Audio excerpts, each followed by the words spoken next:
have answering questions? Just me, Ahmad, and Evan. You, Ahmad, and Evan. Okay, great.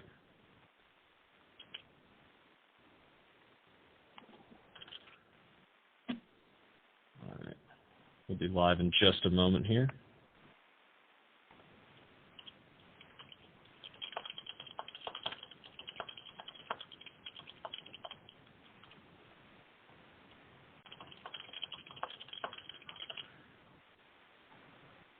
Hello and welcome to our live telephone town hall meeting this evening. Thank you for being on the phone with us. You're on the line tonight with Dream Defenders and Black Youth Vote. We'll be joined in a moment by our event moderator, Sebash Katil, a local radio personality, and we'll be talking about why voting matters and what our state would look like if more of our communities voted regularly. We'll also be joined by a panel of speakers here to answer your questions. So if you have a question you'd like to ask live in this forum, please go ahead and push 0 on your phone right now or at any time during this call. We'll get you up to ask that question live and get you an answer from our panel of speakers. We'll also have a few poll questions. You'll be able to vote on those using your touch-tone phone, so stick around for that.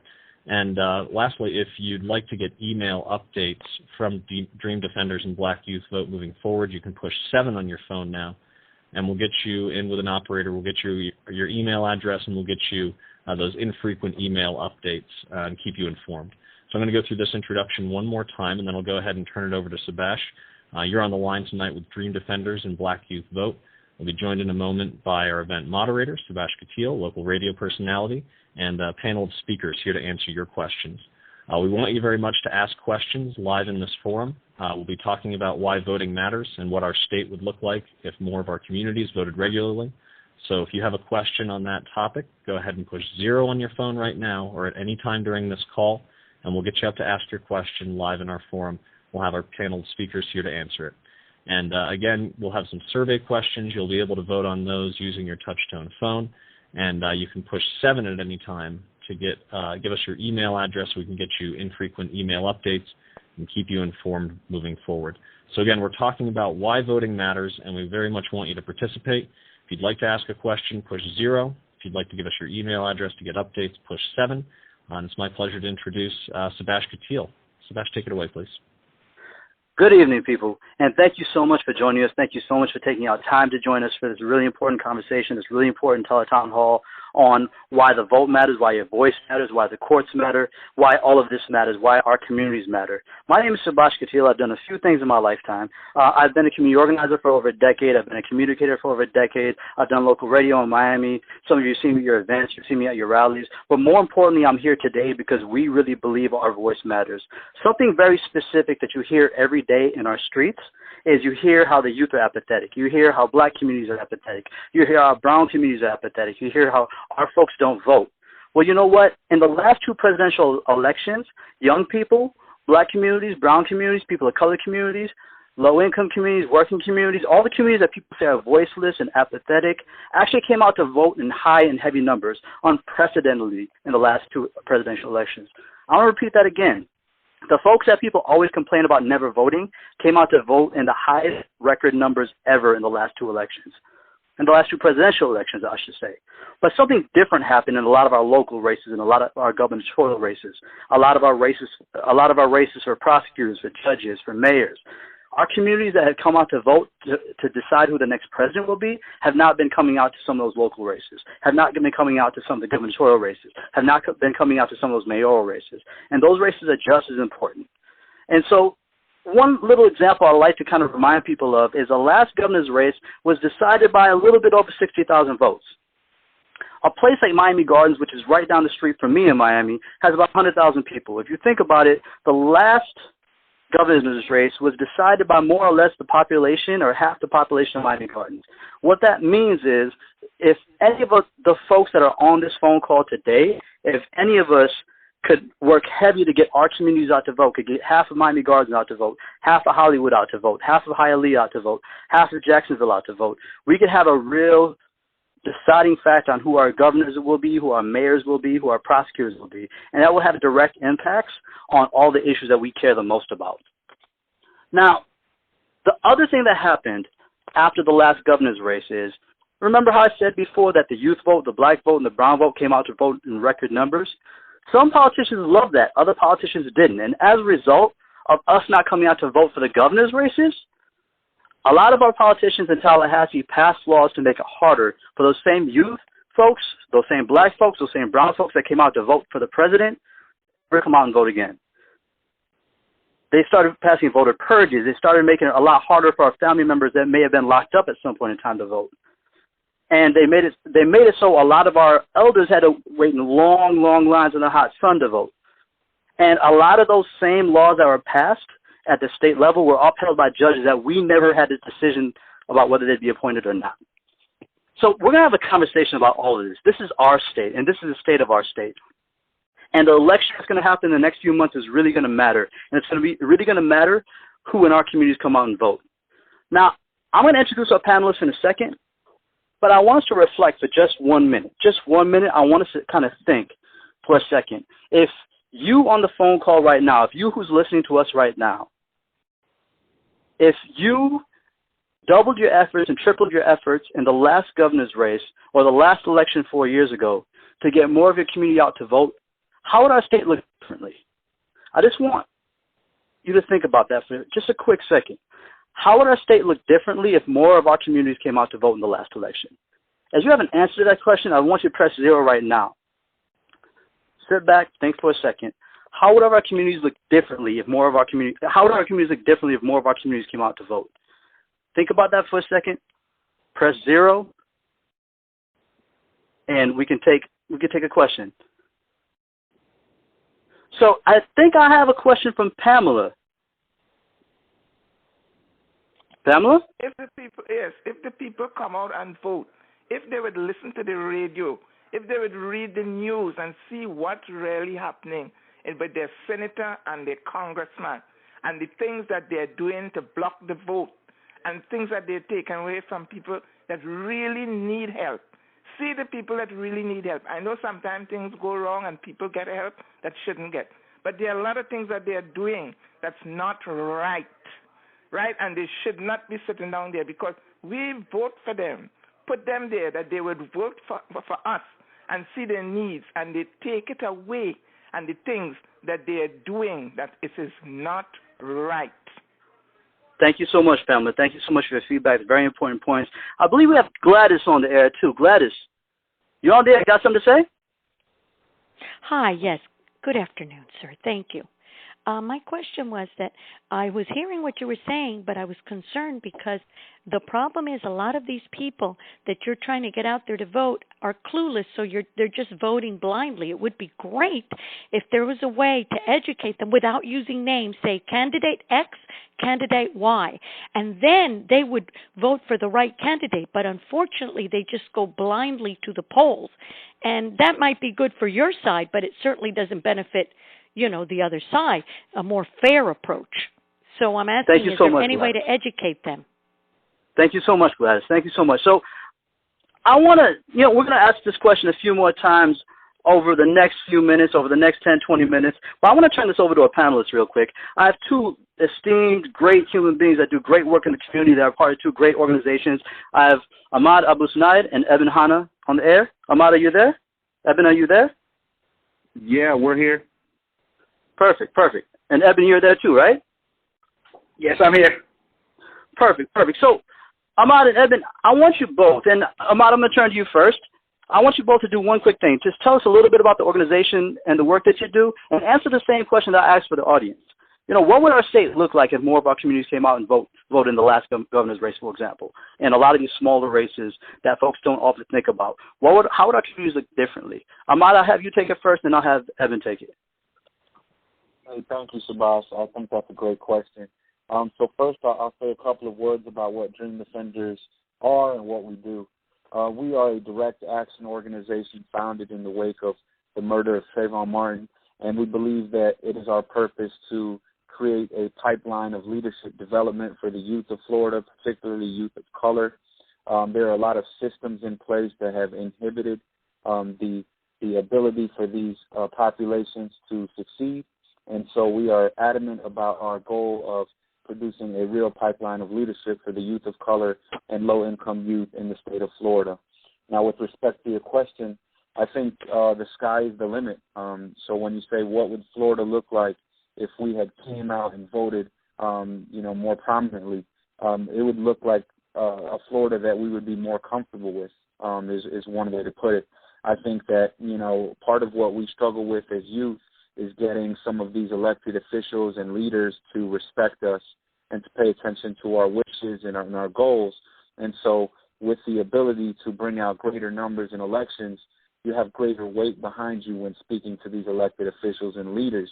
And so many of the policies that, affect our communities, we would have greater influence on. We would have greater influence and bargaining power when discussing these policies with politicians. So you could reasonably say that, if many of us who care about certain issues related to education had came out in bigger numbers and voted, well, maybe we'd see a greater emphasis on education in the state of Florida.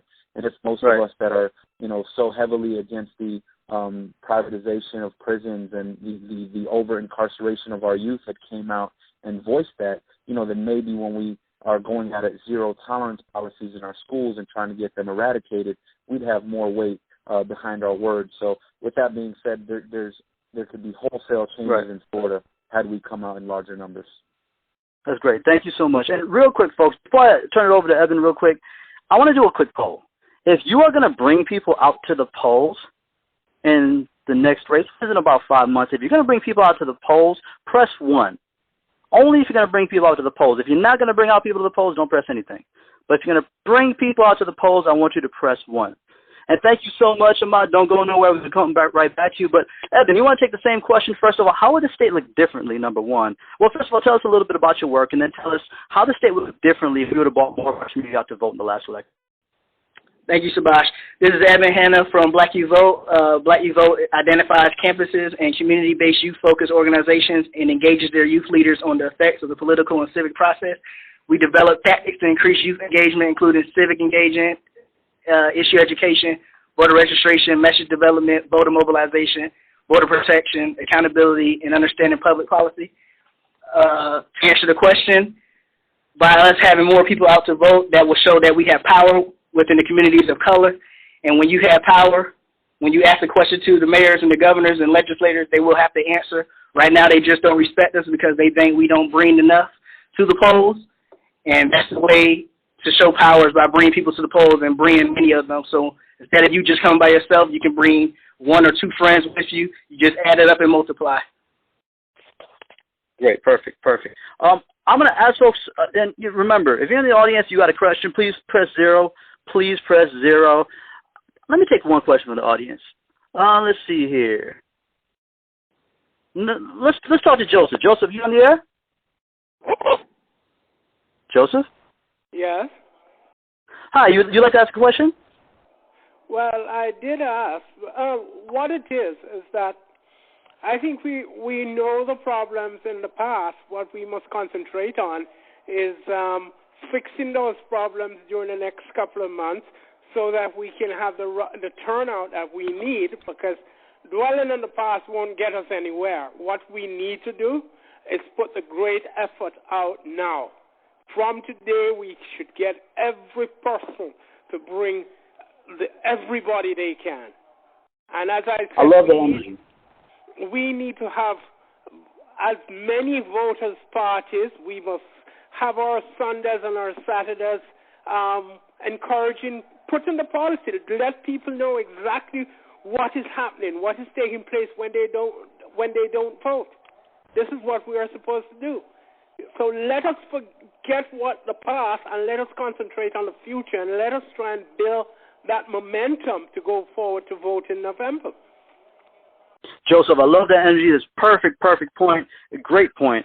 So let's start talking about the past. Yeah, in the last governor's race, a lot of our community members didn't come out to vote.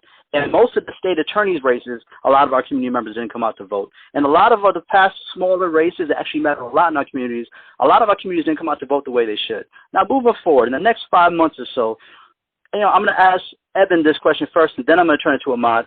What are the most important things we can do to build a better Florida in the coming months, and why? Eben, you go first. The most important thing to do is to educate our communities by going in there, doing canvassing, going to faith-based organizations, going to the college campuses and talking to the students about what they need to know, what they might not know. So when it does come time to election, they'll be educated on the issues at hand. For example, identification requirements. A lot of people come there with their student identification but don't know if it doesn't have a signature on it that they can be turned away for that. So you just need to continue to educate the community so they'll be up to beat and no one can turn them away. Perfect. I want to take another question, actually. George, you still there? Yeah, I hear a lot of divisive talk between one community and another and about blocking the vote. I mean, why can't we just come together and stop this talk you guys are talking about? No one's blocking the vote. Everyone needs an ID to board an airplane. Everyone needs an ID to buy a gun. Everyone needs an ID to buy alcohol, to go to the hospital, to show your ID to purchase large objects. Why are you guys having this divisive talk about one community versus another? Why can't we all just come together? Well, let's answer that question then. Eben, you want to take that real quick? Because you do a lot of work around that, right? Are folks... I didn't understand the question he was asking. Can you clarify that? Yeah, one of the questions he was asking is how is our vote being blocked? Is voter suppression really going on? And you mentioned that a little bit. Do you want to talk about that a little bit? Yeah, so for most people, you come with a Florida identification or a driver's license, which has a signature on it. But for most people, they don't have that in our communities. So they come with, for college students, they come with a student identification. It needs to have their voter signature on it. If you do not present one of the identifications at the polling place, you can vote by casting provisional ballot. But the provisional ballot should be counted as long as you are eligible to vote and your signature matches the signature on your voter registration. So if you bring in extra mailings that they might ask for that has signatures, it has to match what your signature was on voter registration. Everyone does not do the same signature on everything that they sign. So when you do that and it does not match, they can take your vote away by just doing that. Great, thank you. And Ahmad, I don't know if you have any answers to that question, but besides that, if you could also talk about, what are some of the most important things we can do to build a better Florida in the coming months? Yeah, I think Eben answered that question pretty thoroughly. I'll just touch on a bit about what we can do over the next few months. And I'd like to say that I applaud the viewers or those listeners who said something about educating our folks to vote, because it is an educated vote that we're after. The Dream Defenders will be going forward putting out candidate questionnaires to make sure that we have candidates from all different political party representations and areas of Florida really expressing their opinions on the issues that matter most across the state of Florida, not just those that matter to Dream Defenders, but those that can help educate, the people of Florida on who they should elect and who they would like to elect based on how those issues relate to them and their families and communities. So questionnaires and voter guides will be essential. Of course, as a nonpartisan 501c3, we'll be putting those out and hoping to educate people. We're also hoping that a lot of people will be getting registered to vote, we're hopeful that there are many of those out there who don't have the right to vote, and that issue won't be fixed in the next few months. But we're hoping that the entire population of people who haven't been allowed to vote will one day have that right restored as well. Perfect. Now, I want to ask another poll question. Would you be willing to sign a vote pledge card after the call? If the answer is yes, press 1. Would you be willing to sign a vote pledge card after the call? If the answer is yes, please press 1.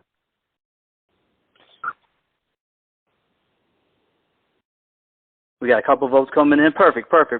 And one more thing, if you want to be on the email list, if you want to receive emails from us, we promise we won't send you an email every day, every minute. We promise we won't send you an email every 5 minutes. But if you want to send an email, if you want to be on an email list, you want to receive emails from us, please press number 7 right now. Now, I want to take a quick call. Let's see here. Is Richard still on the line?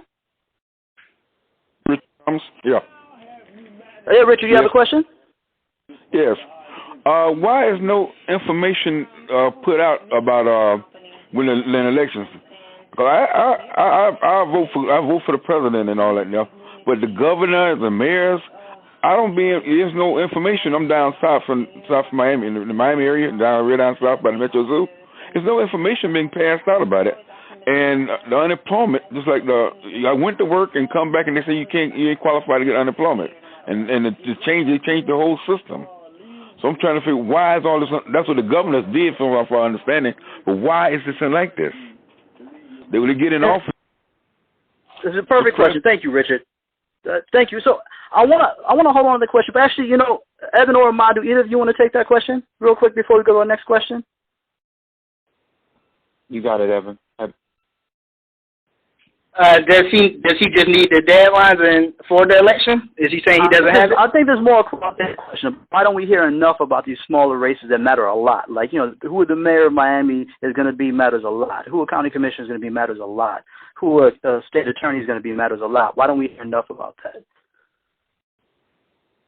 Ahmad, you can take that. Okay. Yeah, I think that, there's obviously a lot of money being pumped into the larger races. And, when you look at it on a scale, you would say that if gubernatorial elections were at 10, some of these, smaller elections would be closer to a 4 or 5. And I think that, a lot of times the onus is on us as citizens to go out and seek the information. So look at your county supervisor of elections and try to get coordinated with them. They're usually very helpful and very excited about people trying to get engaged in the civic process. So I would say the first thing to do would be touch base with your county supervisor of elections, and they should be able to lay out a lot of that information for you. And from there, it's up to you to do your own research and also reach out to groups such as the Dream Defenders, Black Youth Vote, and other groups that are doing great work across the state of Florida in efforts to educate and mobilize the folks to vote. I'm going to bring this down to another level. We have 3 branches of the government. Those of us who kind of took a 5th grade civics class or whatever, there's the executive branch, the legislative branch, and the judicial branch. And we talk about the president all the time. We talk about Congress all the time. We talk about the governor all the time. Sometimes we talk about the legislature, not enough. But we hardly ever talk about judges and how important judges are. Why should any of us care about who our judges are? I'll let you take that first, Evan, and then I'll turn it over to Ahmad. Okay, we need to be in tune with the judges being in the courts because of what they're capable of. And federal judges make decisions that affect our everyday lives, from hearing cases impacting the environment, healthcare, Social Security benefits, immigration, or racial profiling, to having the final say in determining who we can marry, whether our speech is protected, or how we can vote. Not only do you want the right judges to be in, but you also want the bench to be filled with diversity. Out of the 33 field seats in Florida, only 4 are African American. So you need as much diversity on the bench so they know how we feel and where we come from and how they communicate with our kind. When you have a predominantly Caucasian, they really don't see eye to eye with the minorities or the people of color in the communities across the state of Florida. Definitely. And Ahmad, do you want to add to that? Absolutely. So, judges are extremely important in all of our lives because they are tasked with interpreting the law in relation to the actions and facts before them in a case. And so, in essence, a judge may be a gatekeeper. They also hand out sentences. And I'll throw out a brief example. There was a case recently in Tampa where Judge Michael Andrews had before him some evidence in a case of a young man arrested for cocaine possession. When they were evaluating the pretext for the stop, the officer said, well, we smelled marijuana, and so we had to conduct a search. Now, the judge ended up throwing out the case because although they ended up finding the gentleman to be in possession of cocaine, they found that the reason for the stop was illegal because there was no scent of marijuana, there was no marijuana present. And in order to protect that Fourth Amendment right that we all are guaranteed via our Constitution, we need judges that are willing to stand up for those rights. And so that's just one example, but judges are extremely important, and we have to remain active in choosing those judges. Thank you so much. I'm going to take 2 more questions from the audience. I think we have Simbal. Did I say your name right, Simbal? Hi, this is Simbal, and I was saying that many people that I, talk with, they were saying, why should I vote? Because, voting for these people, they don't do nothing for me, and I personally think that the people who go to jail who are citizens, they cannot vote. I think they should let them vote since they already, do their time. And if they're not voting, then it's like letting them do the crime or the time over and over by them not voting. So I think they should allow the people to vote, and then we'd have much more voters. Thank you. Excellent point. It's an excellent point. Actually, a lot of folks don't know we'd have as many as 1.4 million voters if they allowed folks that had already served their time and paid their debt to society to be able to vote again. Almost 1.4 to 1.8 million voters. That's a lot of voters, and I think that's an important question. I think we had an important comment. I think we have another question from Sharita. Hi. I wanted just to bring something to the table by doing the vote by mail in order to bring, even if you got one person to vote by mail, the amendments are so important that once you get your ballot, you're able to educate the other people in the community to show how important the amendments, and that's where we're losing grounds because we only vote for the president and then we don't elect the right senator or congressperson to represent us, and this is a complete cake. And once we miss the egg or the milk, we done lost the battle. Thank you so much, Rita. That's an important point. Now, I actually do want to take a couple more questions, but I want to ask Ahmad and Edmund one last question. If our listeners could want me to support Florida in the coming months, what can they do? If they want to support Dream Defenders, if they want to support Black Youth Vote, what can they do? All right. I'll go to Evan first. Thanks, Sabash. Oh, no. Go ahead, Ahmad. No, you already talking. Go ahead. Okay, thank you. Well, you can visit dreamdefenders.org. Again, we will have voter guides and voter candidate questionnaires in the coming months. You can join our mailing list at dreamdefenders.org. You can follow us on Twitter at Dream Defenders, as well as Instagram at The Dream Defenders, like our Facebook page. This is something that Dream Defenders are involved in for the long haul, and so I think your best bet is joining us along the mission of creating a Florida that we can all be proud of and joining the movement. Evan? Yes, this is Evan. If you want to contact us, you can contact us on Twitter at Florida_BYV, or you can email us at FloridaBYV@gmail.com. If you think that you or others in your community are having these or other issues, you can use those same contacts if you would like us to do work in your community or other communities across the state of Florida to get you ready for election time and to help you have the best voting experience possible. Also, if you are interested in becoming an intern or volunteer with Black Youth Vote, you can use those same contacts to get a hold of us.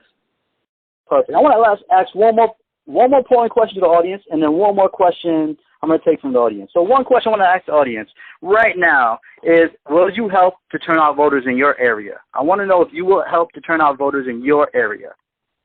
Please just press number 1. Not number 2, not number 3, press number 1.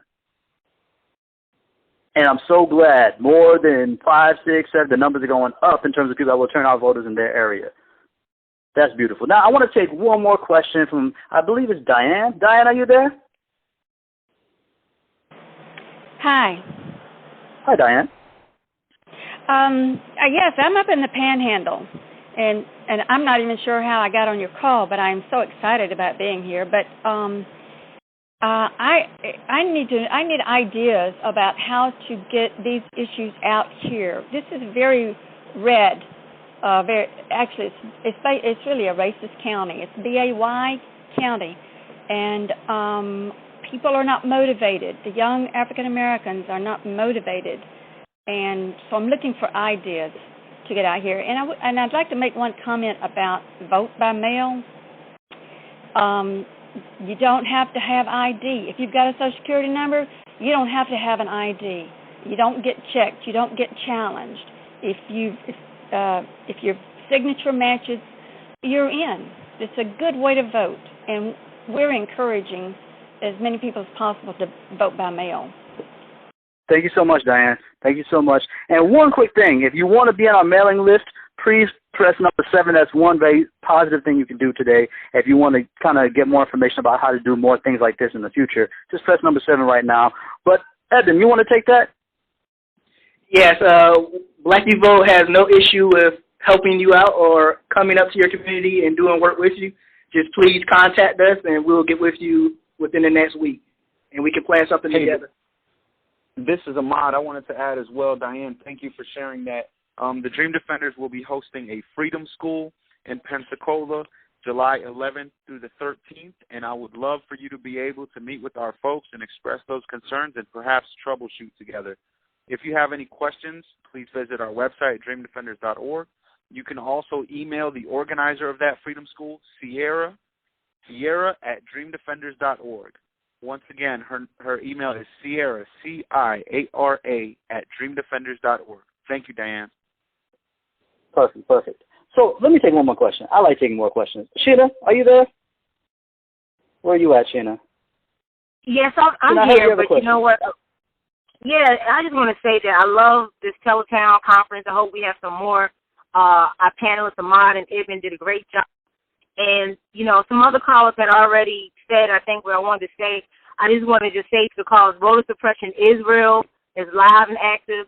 And I just want to encourage these two organizations and others out there, you know, don't be scared to be elementary when it's coming to when you're meeting with people in the street, trying to break down to them, you know, what a prosecutor, what a state attorney position is, why it's important to vote for a judge, why we need to vote for our county commissioners, and letting them know, like, what their job description is and how they affect our community. So I just want to piggyback on everybody about continue to educate people on voting down ballot. So that's all I have to say, but I just want to, again, just give thumbs up to both the organizations.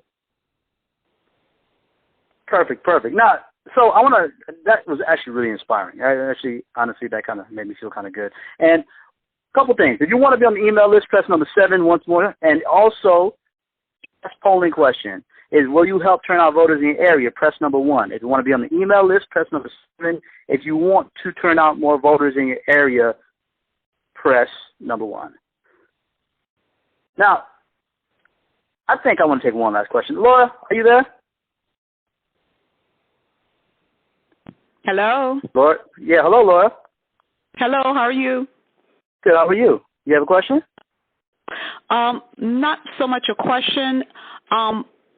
As African Americans, we do not have the right to sit at home and not vote. Too many people have died and paid a heavy price for our freedoms. And I think a lot of households are not teaching their young children that the importance of voting and the history of voting. We should be driving people to the polls. We should be the elderly. The elderly can't get out, many of them. It is our responsibility to go into their homes and ask them to need rides to the polls or do absentee ballots.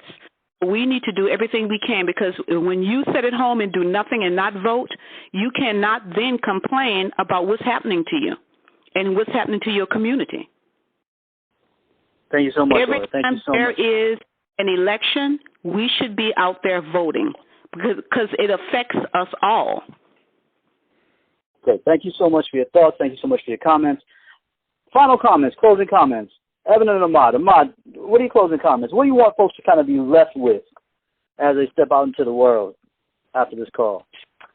I want you to realize that self-determination is guaranteed to us all, but too often we don't exercise that right. And I believe the woman who just spoke was touching on that. Too many people have sacrificed for us to be able to choose our own destinies. And so you should feel empowered by that, and you should act within that power and utilize that self-determination to create the community and the village that you'd like to live in and bring your children into. And Evan, what are your final thoughts? What are your final words? What do you want folks to kind of take away from all of this? Yes, I would like folks to take away that it was up to us now. If not us, then who? If not now, then when? We need to always have that mindset. We already had people fight for us for the last 100 years. We need to continue that. It's our generation's time, and I would like them to take away that from this call. Perfect. Now remember, if you didn't hear your question get called, and if you're upset because your question didn't get heard, you could do something about it. You could press number 7, get put on an email list, and get involved. Once again, press number 7, get put on the email list, and get involved. And Thank you so much for everyone. Listen. I want to repeat something. The last governor's race was determined by between 60 and 70,000 votes. That's a little bit over half the population of Miami Gardens. That's a little bit over half the population of a lot of the neighborhoods we call home, Hollywood, Jacksonville. If we can just up our efforts to get a few more people out to, a few more of our family members, a few more of our community members out to vote and to be representing the issues that we care the most about, we can see a much better and a fundamentally different state. And so, once again, if you didn't get your question answered, you can also leave us a voice message when we end the call in a few seconds as well. That's one more thing that I want to put out there. But more important, if you want to involve, press number 7 to get put on our email list. Press number 7 to get put on our email list. Thank you all so much. Ahmad, Eben, thank you for your work. Thank you for everything you do. Thank you for your thoughts and your comments today. Our audience, our beautiful audience, thank you for being on. Thank you for asking questions. And let's just go out and let's just do this, y'all. Everyone